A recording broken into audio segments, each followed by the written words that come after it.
Hello there, everybody. I'm Mel Allen, and this is Baseball Collector.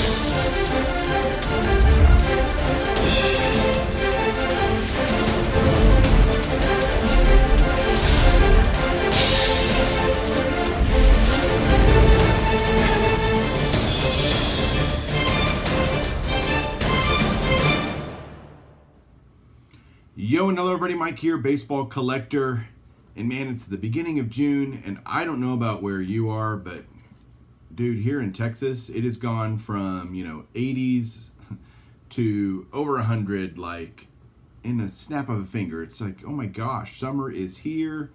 It is hot outside, just bloody hot. And so it's good just to stay inside or go hang out at the pool, or at least it's going to kill all the coronavirus, supposedly. We will see, but it's definitely warm. And I got in today something I'm very excited to show. Let me start with a story, because everybody loves a good story. It's a package from Collector's Universe right here. PSA, as we know them. And so what this is it's a 2-card PSA return, pre-war stuff. So stay tuned for that. But let me tell you how I got these cards, because it's a neat story. The story starts with me about, 6 months ago. I'd have to look up when I did a video about it. I heard about from a guy that this gentleman had passed away, and he had this giant collection. I mean, the most massive thing I've ever seen. It was literally in a warehouse, and it was full of mainly memorabilia type stuff, like signs and tons of autographed pictures and just so much stuff. I mean, it blows me away. Asked if I could take video. They said very politely no. And I was just honestly just happy to be there. And I picked up a bunch of random stuff.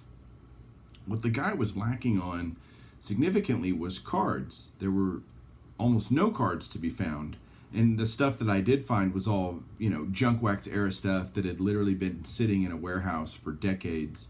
And so it was all melted together. I mean, it was just all ruined. And so that was kind of disappointing.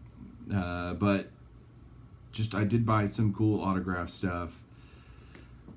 But so I end up visiting this collection 3 or 4 times over the next few months to check it out. And just pick up other things and see what else was left and see if any other things had been uncovered. And I end up ultimately going one last time.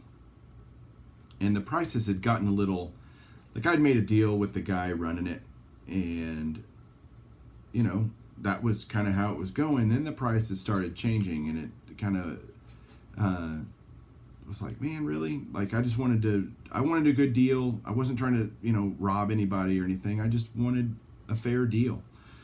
And so anyway, I didn't buy any memorabilia stuff, but he had 2 cards, the 2 cards that I'm going to show you here in a bit. And he said, I looked at them and I'm like, man, these are reprinted and faked a lot. And these look real to me, but I am hesitant to just buy them outright without sending them in first. And he had never sent any cards off to PSA. And so I said, look, here's what I'll do. Here's what I'll agree to.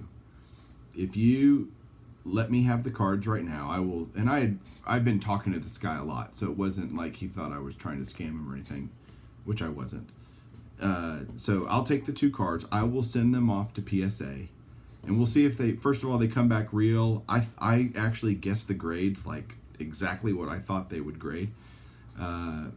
Not because I'm some savant or anything. They just look like the grades that they got, and they were fairly graded. I said, look, if they come back in kind of this range, or whatever grades they come back, I will pay you 75% of whatever the SMR value is. And showed him kind of what that meant and how that worked and all that kind of good stuff. And he agreed to that. I said, because I'm sending them off.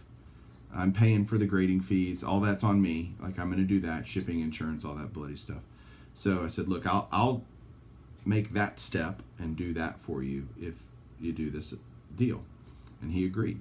And so the grades came back. I sent the order off on February 28th. and I got the cards back on, what's today, Sunday? Yes, Friday. Got them back Friday, so the 5th of June. So end of February, literally the end of February, February 28th to June. So March, April, May. So 3 months, just over 3 months for 2 cards. But hey, whatever. I got them back. They were real. They're awesome. So let me turn them around. I'm going to talk a lot about the cards. We'll take a look, and I'll show you what I got. Hang on. All right, I'm not even going to play around. I'm just going to show the card. I want to talk about it a little bit, talk about the player, because I got 2 amazing cards here. And these are what the guy had.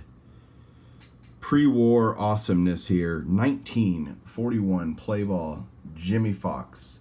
XX the Beast. I mean, Jimmy Fox was one of those players that really was, God, so I think overlooked in his, not in his time necessarily, but as time has gone on, I think he's been forgotten quite a bit. I mean, he was so amazing in his career. He started with the Philadelphia Athletics, played for them for a long time under Connie Mack, was part of, you know, amazing teams there, tons of Hall of Famers. And then he got sold because of hard times falling on the world in the Depression to the Boston Red Sox. I love the old, you know, Red Sox uniform here on Jimmy Fox. And he played for them for, I don't know, 5 or 6 years, maybe 7 years, something like that. And had some really good years with them. In fact, in 1941 was kind of his last big year. He didn't have a ton of home runs, I think 15 or 16 home runs, but he had over 100 RBIs. Fox won he won 3 MVPs in his career, including back-to-back in 32 and 33. He was a Triple Crown winner in 33, hit 50 or more home runs twice. I mean, just, he was a beast, and that's what his nickname was, the Beast. When he retired with 534 homers, he was actually only the second guy to ever get to 500 home runs, the first, of course, being Babe Ruth. And his career really transcended eras. I mean, he was, you know, he started in the mid-20s. Like, I think he was 17 years old when he played his first game. Very young. And he played, you know, with Ruth and Gehrig and alongside them. And then he transitioned into kind of the next era with DiMaggio and some guy named Ted Williams. But Jimmy Fox was certainly just a beast and amazing. And I love this card. And it's identical essentially to his 40 play ball card, except it's colorized. Play ball did that a lot. The Gaudy people did that a lot. Between 40 and 41, it was just, one was black and white in 40 play ball, and then you had 41 in color. So this is a 3, and this is what I thought this would get. I mean, there's some, you know, kind of light staining up at the top right. The corners certainly show their wear, but the color is very nice overall. It is centered very well, comparatively speaking to others I have seen. Here's the back. And there you go. So he literally in 1940, his last homer of 1940 was his 500th home run. So he came into the 41 season with exactly 500 home runs. So there is card number 1. And speaking of Ted Williams, here is card number 2. So the Fox is really cool. But this card is just one of the greats of all time. I mean, it's just a fantastic card. Let me do something here to maybe take some glare off. Let's try that. So this Ted Williams card is in the 300 Great Cards by Mike Payne.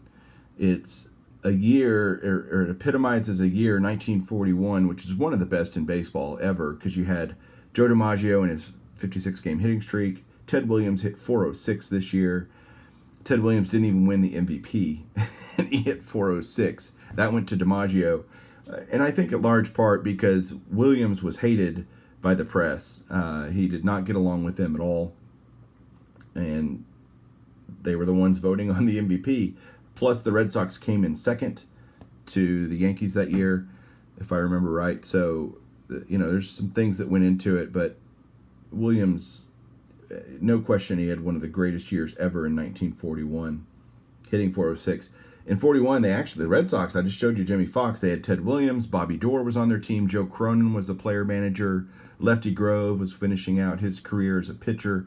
So they had tons of, talent on that team. And again, they finished second. But this is great because it's really Ted Williams' he started in 39, 40, 41. So this is his third year. And this is kind of where I figured this card would end up grading, is kind of that 3 to 4 range, and it finished with a 3.5. There's a little, line up there on the card, some staining everywhere. I'm surprised it didn't get an ST qualifier, quite frankly. And I didn't put no qualifiers, so there you go. But centering's okay. It's not perfect, but the color is great on this card. It's just a beautiful image of Williams. Again, the same image as his 40 play ball, just like on the Fox card, just colorized. And but there you go. 2 just absolutely awesome cards to add to my collection. I made a fair deal, a great deal. I'm glad I did it. Sent them off. They came back, and here we go. Here's the results. So sometimes you take a chance. I'd hoped they were real. I thought they were real, but you never know. These cards are reprinted so much and faked. So I just didn't want to take a chance and so I said, I'll send them in and I'll make the deal depending on what the grades come back, and we'll go from there. So that's it.